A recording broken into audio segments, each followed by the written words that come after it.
As every missionary that makes the presentation knows, Brother Speranzo, missionary to Canada, knows that you can kill them with PowerPoint slides. You can just bamboozle them till their eyes close. These are not, a lot of these slides have a lot of information on them. I guess that's not the way you're supposed to do it now. Now you're supposed to do slides, you're supposed to do it like this. God has written a book with one graphic, and then you're supposed to talk about it. See, that's the way you're supposed to do it. But I've got a ton of slides on it. I'm not going to go through all the slides, obviously. But let's talk a little bit as we get started. We've got most of the people here. Yes. What's Ginsky do? He's eating Robert. What's Ginsky do? I'm going to say something, and then he's going to say, "Why didn't you say anything about that?" And then I got to listen to it. Brother Ginsky's one of the guys that I worked together with in prison.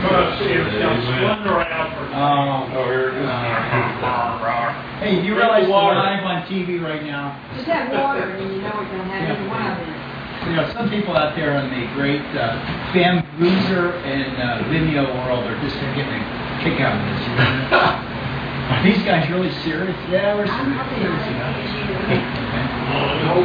Let me just kind of go through this slide, because everybody's wondering what in the world's going on here with these people. Just in case the rapture happens and I didn't get a chance to go through Right. it. Okay? You know what happens? Yes, sir.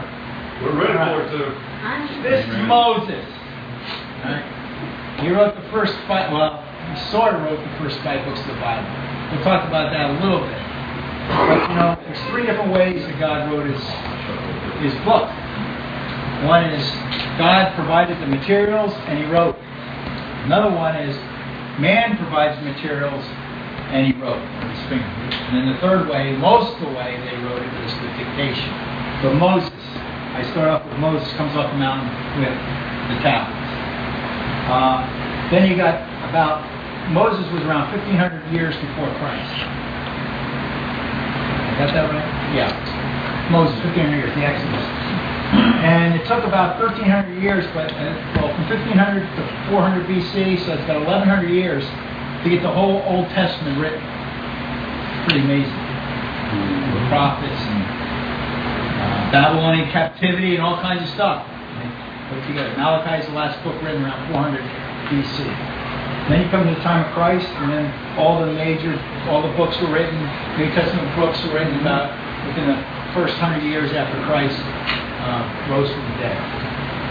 And you have a big space in here where you have translations being made. In the first century, you had all kinds of translations being made. You had Syriac, you had Gothic, you had Old Latin, you had a lot made. But you have a man named Wycliffe,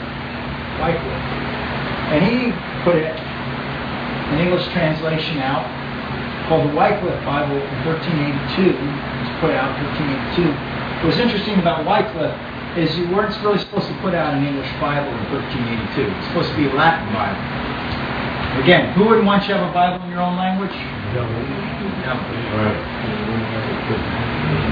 And that's key. That's kind of a key thing for those guys that are listening on tape, and some of you that are in this KJV movement that we're in. A lot of people seem to think that's the one and only. You have to be careful of that, because who wouldn't want you to have a Bible in your own language? Right. So the same thing that these guys were doing back in the Dark Ages. The Dark Ages were from 500 to 1500, where it said the only Bible is official is the Latin. The same spirit has arose, I think, in the King James Version movement, which is saying you have to use the English. You can't use any other language. The same spirit. Same spirit. If you want to know the Bible, you got to learn Latin. That was Roman Catholic. If you want to learn the Bible, you got to know English. That's Roman Catholic. That's the same spirit. So what was interesting, because they were going to kill him, and he finished the last little portion of his translation, and they were coming to the church, and they were going to kill him, and he died. But the Roman Catholic Church hated him, or the Anglican Church hated him so much that they exhumed his body later on, and they burned it, and then threw his ashes into the Thames River. Yeah. You had other guys that were persecuted for the. John Huss was another one. And then you have John Gutenberg here. Gutenberg was interesting in history because he saw the need for Bibles. Very expensive to make Bibles, handwritten Bibles, very expensive. And so he wanted to invent a way that you could print Bibles. That's why he invented the printing press. Yep. A lot of people don't know that. The first book that ever came off a printing press was a Bible. And that was a Latin Vulgate.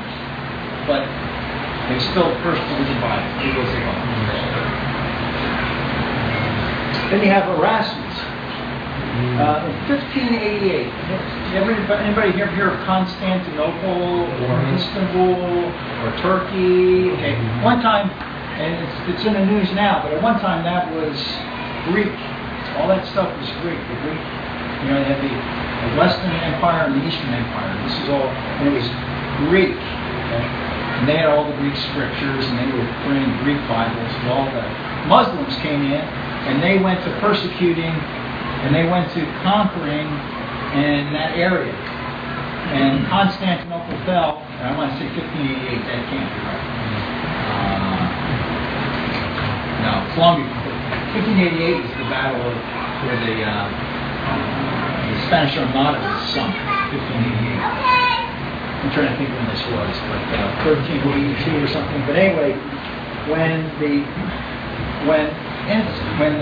Constantinople fell, all those Greeks and Greek scholars took their Greek manuscripts and they ran up into Europe to try to flee. Okay? They ran up to flee into Europe, and men like Erasmus got a hold of these Greek texts, and they started comparing, just like we did in the beginning. They started comparing the Greek texts that were coming from the Byzantine Empire and their Latin Vulgate. And guess what they saw? The Latin Vulgate was corrupt. The Latin Vulgate that they had was corrupt. So Erasmus decided, you know what, we need to get this out. We need to get this out to the academic community. So you know what? Erasmus is pretty smart. He put out a interlinear. I've got an interlinear here. This has Greek on one side and English on the other. This has a Greek manuscript and then English. Okay. Well, he put out a Latin Vulgate on one side and Greek on the other. So underneath, isn't it? Well, whatever. Underneath. So he had the Latin and he had the Greek. The Latin Vulgate, okay? And of course, the Pope wouldn't want the Greek to get out because that's from the Eastern Empire. So Erasmus did a neat trick. He dedicated his interlinear Latin Vulgate and Byzantine Greek Bible to the